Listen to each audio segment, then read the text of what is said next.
হ্যাঁ বন্ধুগণ, good afternoon. তো সেরকমভাবে আসতে পারছি না ব্লগে, প্লিজ তোমরা কিছু মনে করো না, কারণ আমার ট্রেনিং আছে, খুব বেশি চাপ আছে আমাদের। এবারে 12 দিনের ট্রেনিংটা খুব চাপের ট্রেনিং। সকালবেলা ক্লাসে ঢুকছি, আসি, সন্ধ্যাবেলা বেরোচ্ছি, বেরোনোর পর আর ভালো লাগে না, খুব টায়ার্ড লাগে। তার উপর বাড়িতে ফোন করে একটু কথাবার্তা বলি, তো সেরকম বলার কিছুই নাই।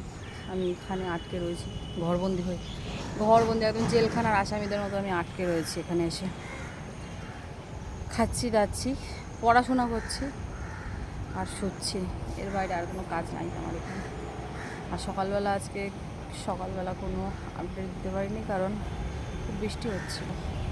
চারদিকের অবস্থা এখন পুরো জল টই টই অবস্থা। এখন একটু দুপুরবেলা লাঞ্চ ব্রেক দিয়েছে, তাও খুব কম সময়, আধ ঘন্টা টাইমের। তার মধ্যেই ছাদে এসছি, একটু ছাদে এসে তাই ব্লগ না, আপডেট দিচ্ছি।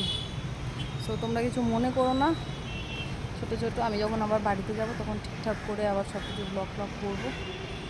আর এখানে আমি মানে আপলোডও করতে পারবো না, কারণ বাড়িতে আমি ওয়াইফাই দিয়ে করি তো, আর এখানে তো সেরকমভাবে আমার নেট থাকে না। পার ডে 1.5 জিবি একটা ব্লগ আপলোড করতে 1.5 জিবি বেশি চলে যায়। সো আর কিছু বলার নাই, তাতানের সাথে রোজ ফোনে কথা বলা হচ্ছে, তো আছে এখন ঠিকঠাক হয়ে গেছে। চলো আবার যদি পারি কালকে তো দেখা হবে। So tata, bye bye.